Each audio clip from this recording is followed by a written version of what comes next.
Learning theories वैसे तो बहुत सारी हैं, मैंने डिटेल में भी सारी करवा रखी हैं, लेकिन लर्निंग थियरीज में कई बार सीक्वेंस पूछ ली जाती है।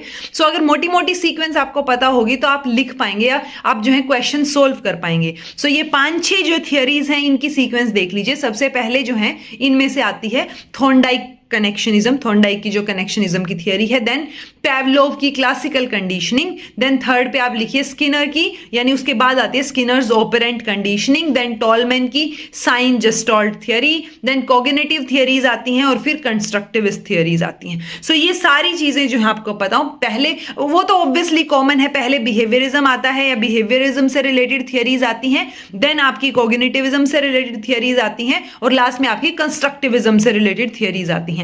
आपको इनमें मतलब पता हो, मैं आपको सिर्फ समझा देती हूं, बाकी आपको समझ आ जाएगा, तो आपको बहुत डिटेल में नोट डाउन करने की जरूरत नहीं है। बिहेवियरिज्म में हम एक्सटर्नल बिहेवियर के ऊपर फोकस करते हैं। तो आप देखो कि पेवलोव का एक्सपेरिमेंट हो जो डॉग पे किया था, चाहे थॉर्नडाइक का एक्सपेरिमेंट हो जो कैट पे हुआ था, चाहे आपका स्किनर का एक्सपेरिमेंट हो जो रैट पे हुआ था, ये सारी चीजें किसकी बात करती हैं? ये बात करती हैं एक्सटर्नल बिहेवियर को मॉडिफाई करना, एक्सटर्नल बिहेवियर को ऑब्जर्व करना उस चीज की।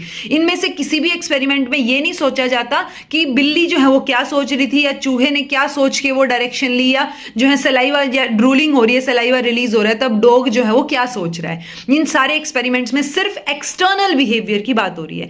बिहेवियरिज्म में वॉटसन को भी आप याद रखेंगे, बिकॉज वॉटसन ने एक बहुत फेमस स्टेटमेंट बोली है जिसमें वो बात करते हैं कि आप मुझे एक डजन ऑफ इन्फेंट्स दीजिए, आप जो चाहेंगे वो मैं उनको बना दूंगा। यानी कि वो सिर्फ एनवायरमेंट की बात करते हैं कि सिर्फ एनवायरमेंट पे डिपेंड करती हैं सारी चीजें।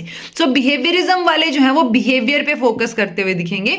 कॉग्निटिज्म वाले, कॉग्निटिविज्म के जो कॉग्निटिविस्ट थियरिस्ट हैं वो बात करेंगे किसकी? दिमाग में जो कॉग्निटिव प्रोसेसेस हो रहे हैं उनकी, कि दिमाग लेवल पे क्या चल रहा है। यानी कि अगर सेम एक्सपेरिमेंट कॉग्निटिविज्म वाला इंसान करेगा या उसको इंटरप्रेट करेगा, सो वो ये देखेगा कि जो डॉग पे एक्सपेरिमेंट हो रहा है वो क्या सोच रहा है, उसके दिमाग में क्या चल रहा है। सो वो जो माइंड लेवल पे कॉग्निटिव प्रोसेस की हम बात करेंगे तो वो कॉग्निटिविज्म में आ जाता है। और कंस्ट्रक्टिविज्म में हम खुद कंस्ट्रक्ट करते हैं उस नॉलेज को। यूजुअली आप जो है इसमें एक्टिवली एंगेज होके पार्टिसिपेट करके जो है वो बच्चा इसके अंदर सीखता है। ठीक है, सो ये तीनों चीजें इसी सीक्वेंस में होती हैं, बिहेवियरिज्म, कॉग्निटिविज्म एंड कंस्ट्रक्टिविज्म। और उसके अलावा जो है मैंने आपको जो 5-6 थियरीज के नाम बताए वो आप उसी सीक्वेंस में ध्यान रख सकते हो कि कौन सी पहले या बाद में आई, ताकि अगर ऐसा कोई सीक्वेंस का क्वेश्चन आए तो वो आप इजीली सोल्व कर पाए।